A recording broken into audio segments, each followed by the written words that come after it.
Good afternoon, I'm Rob Boskamp, and you're listening to South Texas Midday. The old Nueces County Courthouse could soon be demolished thanks to a visit to Austin by Nueces County leaders. The building, built in 1914, has been in disrepair for decades, but an agreement with the Texas Historical Commission has kept the county from being able to touch the building. Thursday, the county got approval to remove an easement on the old courthouse that was preventing demo plans, but the county has to follow some demands by the State Historical Commission, including creating a history book and even salvaging some artifacts from the old courthouse. Precinct 1 Commissioner Mike Pusley told KIII it will be a long process before demolition begins. Chicago Bears Hall of Famer Steve McMichael passed away Wednesday. McMichael, a South Texas native, died as a result of ALS, or Lou Gehrig's disease. Lon Gonzalez has the details. If you're a fan of the Chicago Bears or just a fan of South Texas athletes, you're joining the many mourning the passing of Steve McMichael. McMichael, a Freer native, was a star defensive tackle on the 1985 Chicago Bears championship team and was inducted into the Pro Football Hall of Fame just last year. It was in 2020 that McMichael was diagnosed with ALS, also known as Lou Gehrig's disease, which affects nerve cells in the brain and spinal cord. Having trouble twisting things off with my hands. Couldn't hold on to them to actually get the top of the Coke bottle off. It's called Lou Gehrig's disease. I didn't know that was a metaphor too, for it's going to run the bases on you. It started in my right arm, now it's killed my left arm, and now it's my left leg is getting weaker, and this one's still stable, but I can feel it in this one. So it's running the bases on me. That's McMichael in 2021 describing the effects that ALS was having on him after being diagnosed in 2020. McMichael initially thought the tingling in his arms was the result of a neck or spine issue from his days in the NFL and his time as a professional wrestler. A diagnosis at the Mayo Clinic confirmed he had ALS. McMichael is survived by his wife and daughter. He was 67. I'm Lon Gonzalez for KEDT News. Victoria ISD is looking for residents to join their facility's bond oversight committee. The newly formed volunteer committee will help the Board of Trustees by providing input on a potential November 2025 bond referendum. If the bond is approved, committee members will continue to serve by attending quarterly meetings throughout the duration of bond-funded projects. The deadline to apply is 5 p.m. May 6th. And now we take a look at your potential weekend plans. The City of Corpus Christi has prepared a list of road closures and parking restrictions in preparation for the Buck Days Carnival and Rally Night Parade. The following streets will be closed to vehicular traffic for the duration of the Buck Days celebration, beginning tomorrow and continuing through May 13th. Affected streets include various parts of Shoreline Boulevard, Resaca, Water, Fitzgerald, and Hughes Streets. The Buck Day celebration requires additional street closures for the Rally Night Parade. Residents will be restricted from parking or viewing from the Leopard Street Bridge and side streets intersecting with the parade route. Parts of the following streets will be closed from 4 to 8 p.m. Saturday: Upriver Road, Palm and Buddy Lawrence Drives, Waco and Mestina Streets, and Shoreline Boulevard South Side. For more information on Buck Days and to view a complete schedule of events, visit buckdays.com. Coastal Bend Bays Foundation will host the Texas General Land Office's Adopt a Beach Packery Flats cleanup this Saturday from 9 a.m. to noon. Adopt a Beach has been happening in our Coastal Bend area for almost 40 years now, and since then we have had nearly 90,000 volunteers and nearly 2,000 tons of debris has been cleaned up. That is Satasha Patterson, project manager with Coastal Bend Bays Foundation. She is looking forward to Saturday's win-win for all volunteers as they clean up local beaches, as well as take in some sights and inspiration. These cleanups inspire me because when I'm out there and I see folks that come out and get involved and they have an immediate reaction to the litter that is in our coastal bend, and knowing that we're educating folks and also inspiring other people to be mindful about their litter or participating in different cleanups to help the health of our coastal bend is just a win-win. And she will also reward reward their time and efforts as volunteers receive Tex GLO swag, cleanup supplies, and a breakfast taco for their hard work. But that's not all that they will find on their morning at the beach. When you're out there picking up trash, you'll find all kind of things. We have found iPads, iPhones, money. We recently found $20. Now, I did have to pause my interview and ask the hard questions, especially in these economic tough times. Do they get to keep the money? Yes, absolutely. And sometimes we have folks that turn around and donate it to the foundation. Check-in will be located at the main Packery Flats Bayside parking lot on State Highway 361 on Mustang Island, 1 mile north of Zahn Road. Volunteers are encouraged to wear closed-toe shoes and to bring sunscreen, a reusable water bottle, a hat, and plenty of drinking water. Our cleanups are really important for our community. It's a great way for folks to come out and get involved and make a tangible difference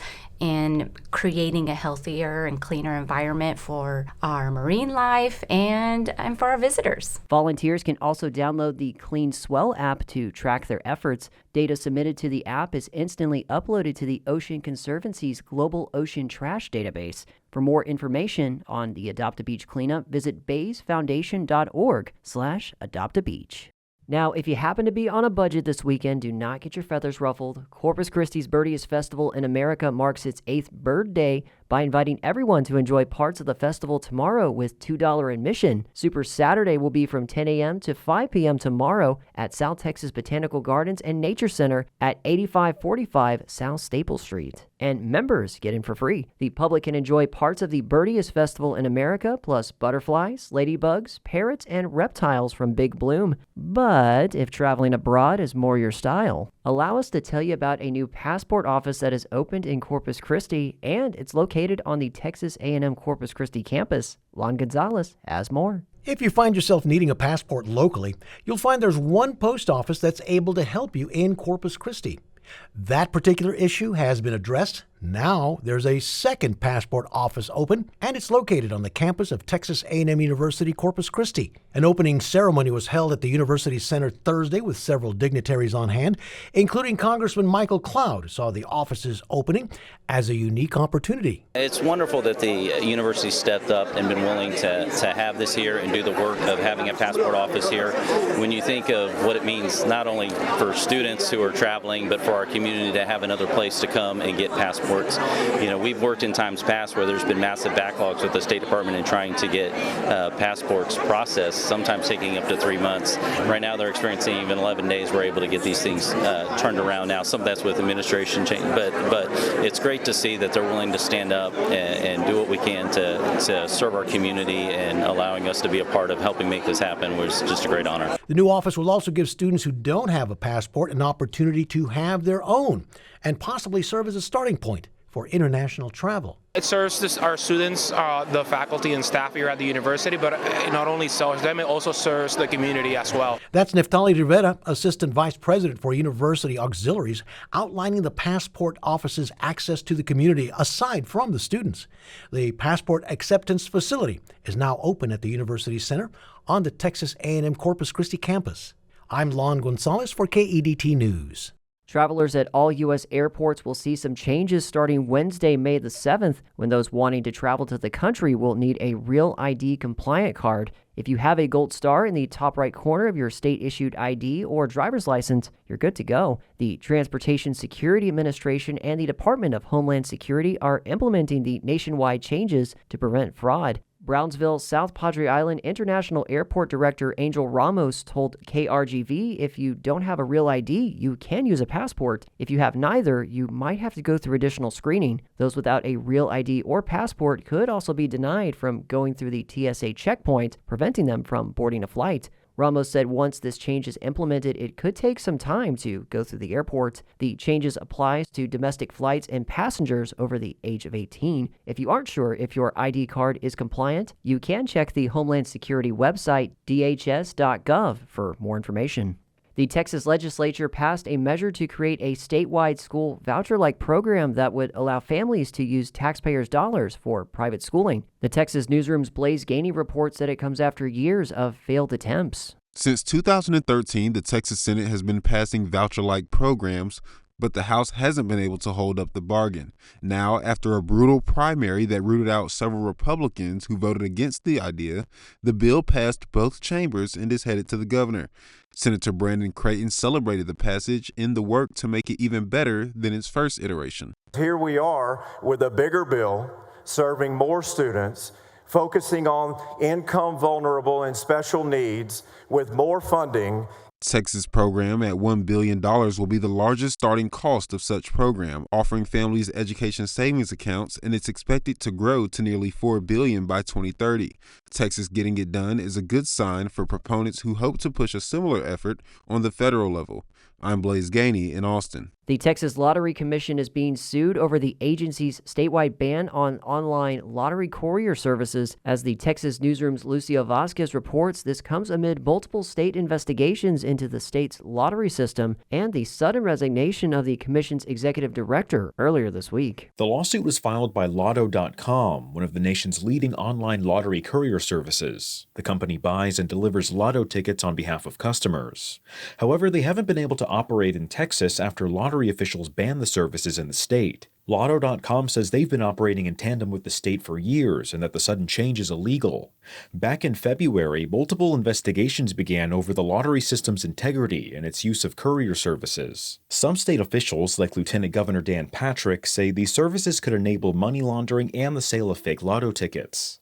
Companies like Lotto.com have pushed back against these claims. I'm Lucio Vasquez in Houston. And in Southland Conference Beach Volleyball, a tied match with a trip to the SLC Championship on the line came down to a 3-set duel requiring extra points. And it was Texas A&M Corpus Christi's Kristen Babé and Millie Olson that outlasted number 1 Boise State to clinch a 3-2 semifinal win yesterday. The Islanders, 22-12, will now return to the championship match, having done so in every conference tournament since it began in 2021. That is set for today at 2 p.m. as the Islanders will look to four-peat and get back to the NCAA tournament. And that is the latest news and information on South Texas Midday. I'm Rob Boskamp. Your community arts calendar and more is on the way.